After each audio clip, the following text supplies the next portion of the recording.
Yeah, yeah. I think it is. I don't think anyone really has underestimated what the tricky job is, because don't forget they're still rebuilding from that golden generation of players. They're still trying to find the next way of moving on, and what they're going to do from there. And he's got to be the architect of that, and they need to stick with him and give him the time to properly embed that solution. No, exactly, yeah. St David said, very good from Wakefield, nicely balanced team, and Tupu is a class act. Leeds look a pretty average team at present. Hurrell is good in short bursts, but Watkins not yet back to his best. The halves are unimpressive, and the team defensive ethic is lacking. Nice stand, though. This is one we haven't heard from for a while. At Jim Man Bear Pig, you can't win a game if you don't have the ball, and you can't win a game if you have no halves. Sounds like a rap. Wakefield and plenty of ball and two playmakers. Leeds didn't. All Wakefield had to do is have Hampshire run at Cameron Smith. His pace created an overlap and they could exploit at will. Leeds lack a leader and goal line defence. Wakefield arguably have the most dangerous wingers in Super League. I'm Jim Man Bear Pig. John Hamilton said, bit of a shambles from a Leeds point of view. For me, descent penalties are the worst to take, but also Connie had his hands on the wrong way. Forwards were soft, and our second best standoff option is a front rower? Jesus. Golding at 1 or Sutcliffe at 6 would surely have worked better. No coherence, and as I saw written elsewhere, everyone looks a bit out of position. Lola here did contribute 4 try assists in this game from fullback, though, so it's an interesting situation. But anyway, yeah. Yeah, it just all seems a bit of a muddle, doesn't it? It does, in terms of positioning. I like Cameron Smith, but not at number 6. Yeah, I'm not. When I picked him as the breakout player, the rising star for Leeds this year, I was imagining him to play him a bit more at 13 than at 6. Put it that way. Yeah, I mean, I see him as a back rower primarily from his skill set, and I don't feel he did badly. It was just, I don't really remember much he did do. No. Which is not what you were saying about you covering that position.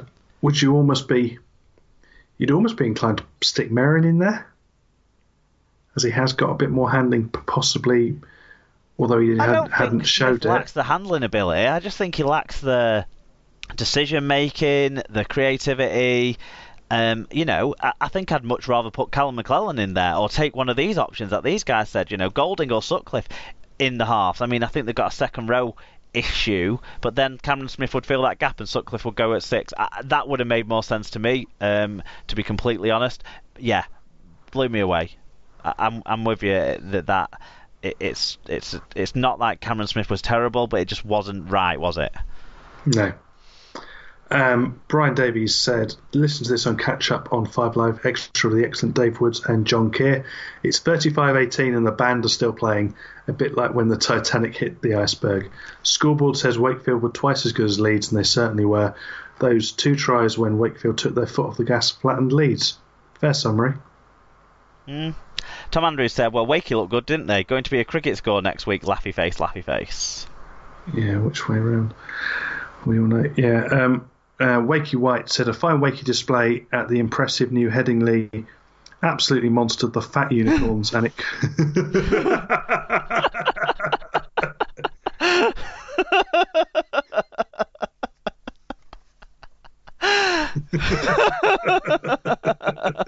I've not read any of these this week. That's brilliant. And it should have been more. Wakey's left edge was on fire with a Johnston hat-trick and Bill Tupu, who turned in a performance for the ages. He must be a socialist, judging by the way he publicly owned Watkins. That's good.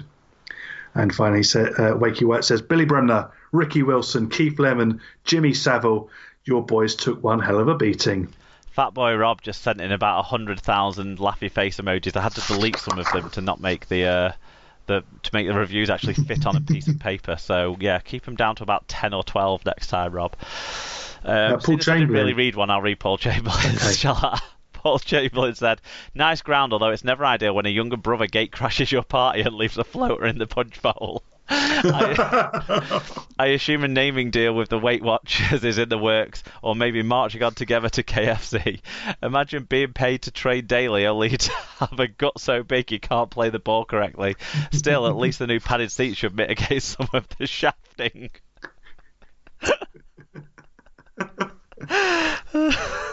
Another brilliant one. At M9UHL says, that was like inviting your young cousin around and they beat you at everything you normally win. Wakefield were on fire. Their goal line D was strong. Last tackle kicking was on point and they dominated the ruck. Johnston is a class act. Leeds were poor. Callum Watkins looked scared to tackle. Bruff was up to his usual and kicking Leeds all over the park. Why, oh why can't he be sent off against us? Dr. Von Phillips said, that was embarrassing. What happened to defence? It's a good question. Rich Wilkinson says, total shit show from Leeds. Serious issues need fixing. And then Mitchell Darts we finished with saying, starting a petition to play Salford every week. So we've had the negative views from Leeds fans there. How do you want to start your wrap-up of this one, Tim? Do you want to talk about Wakefield or do you want to talk about Leeds?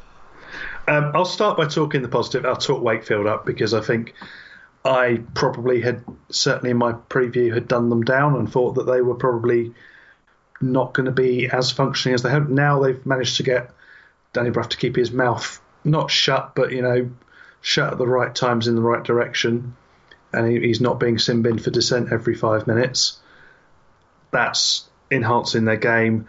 The one thing I do want to refer to before we get into the actual plays, we need to talk about David Fafita's pink shorts.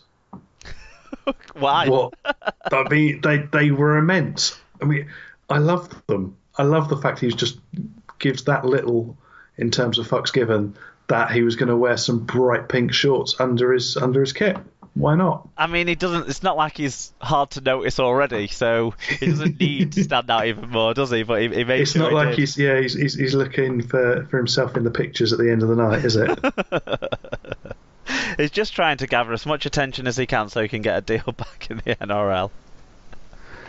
I thought Johnson was fantastic again, and this is what my only slight negative point is it was a shame that he couldn't have picked up 1 or 2 in the second half as well, because I think his overall performance is his own. I think he's improved a bit. People criticise his defence, and there were tries down his side where he'd maybe made the wrong call, or he'd maybe been caught out a little bit in exit set positions as well. Do you think it's fair to criticise him for that aspect of the game when he is such a great finisher and his top try scorer in the league with 6 from 4?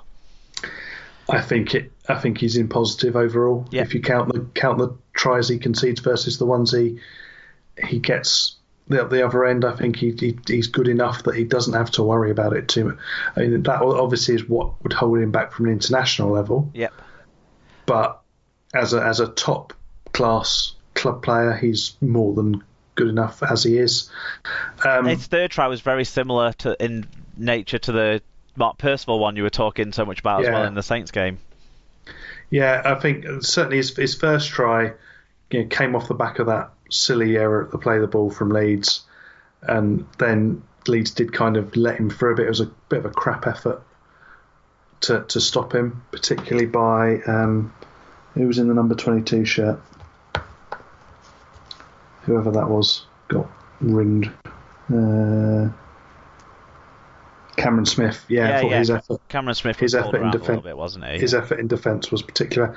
That second one where he was absolutely flying through the air was probably my favourite of the three of them. I think that was fantastic.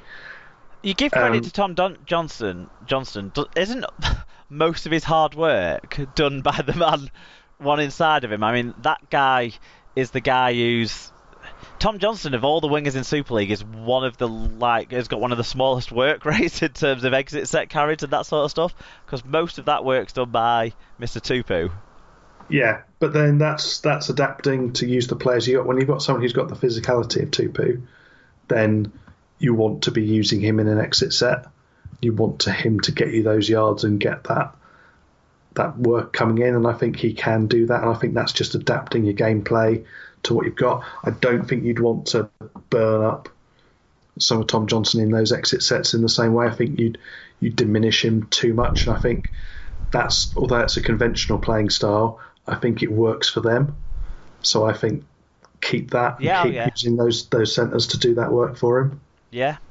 Yeah, so they were your star men. Well, I think one of, and I hate calling him out because I don't particularly like him, but Danny Brough, in terms of control, he really had it on a sixpence. Yeah. He just knew what was going on, and that drop goal was just at the perfect time, just to calm everybody down.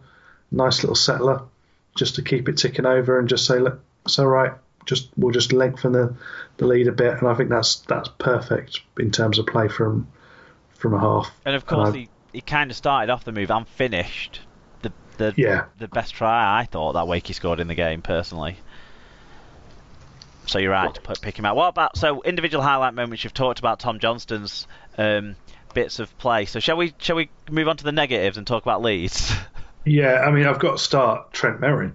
I mean, I wrote in the first half, after 30 minutes, I hadn't noticed him. Yeah. And I'm not sure what he did. And to be honest, the first time I really noticed him in the second half was when he picked up his yellow and got sent. I mean, what an idiotic yellow card, because the way it looked anyway was that he was given the penalty against him and then he carried on, which is why he got the yellow. So the penalty was conceded and then he didn't shut up. It stank of arrogance to me. It's the sort of it really wasn't just a demonstration of dissent. It was a demonstration of disrespect, like you say, because he was moaning already and didn't stop. Yeah, I agree. And I think that as my phone's corrected it to Kendall rather than Chris Kendall. I think he dealt with it absolutely superbly in terms of having the courage to stop the play to give the penalty in the first place, which some referees wouldn't bother to do. They would have brought him back after the play, but to then have the courage and say, look, you've gone too far, off you go, I thought was perfect. And again, it was just needless. And then some of the errors from the play the ball as well. Leeds, come on, that is such basic stuff. And okay, it does look like the refs are being a little hotter on it than they have been previously, but you shouldn't be a top level player and not be able to put a ball between legs and put a foot on it. Yeah. Frankly. Come on. I agree. No, and that's just sloppy. And it is just, I think it's attention to detail, and they're just not paying attention. I mean, if they want to, they should go and watch their women's side train, and then they'll show you how to do it. They're managing to do it without any problem. So, come on. Buck your ideas up. Yeah, I agree. Was there anything else on Leeds then, or are we... Shall we just leave that hanging there for the Leeds fans who are already, Yeah, well, I'll be biased against Leeds this week, and I'll be biased against someone else next week, so it'll all work itself out. Oh, I don't think anyone will accuse us of bias against Leeds. I think that, like I say, the Leeds fans have probably been harsher on than we've been. But to me, the two tries that caused me concern from their point of view were the Wood and the Miller try, because they were easy in the middle of the pitch. The tries out wide, Wakefield worked for. Yeah. Those two tries they didn't work for, and that would worry me from their point of view. Okay, let's move on to Saturday then. Catalans were at home. We got to see an extra TV game. It was a close one as well, finishing 23-22 to the Catalan Dragons over the Warrington Wolves. It was 15-6 to Catalan at half time, with Tony Gigo slotting over a drop goal towards the end of the first half, and that proved crucial in the end. 8,158 were there. Robert Hicks was the referee, who controlled this game reasonably well, I would suggest, actually, because there was times where it threatened to boil up, but it never quite did. In terms of the stats, meter stats were close, which is normally what we see in close scoring games like this one. Catalan made fewer but missed fewer. Catalan made fewer but also missed more tackles to give them a much worse team tackle success rate in this one, although Warrington made 3 more errors and conceded 4 more penalties. This game had the most errors of any game so far this year, with 31. Considering some of the games, the conditions that the games in Britain were played in this weekend, that's a little bit surprising that it's not surprising that stat would fall this weekend so far, but it's surprising that it happened where it fell. Yeah. Yeah. Individually, Sam Mower 126 metres, Kenny Edwards 1 try, 6 tackle plus 126 metres, Braden Williami 1 try and 106 metres, and Sammy Soni Langi 102 metres. For the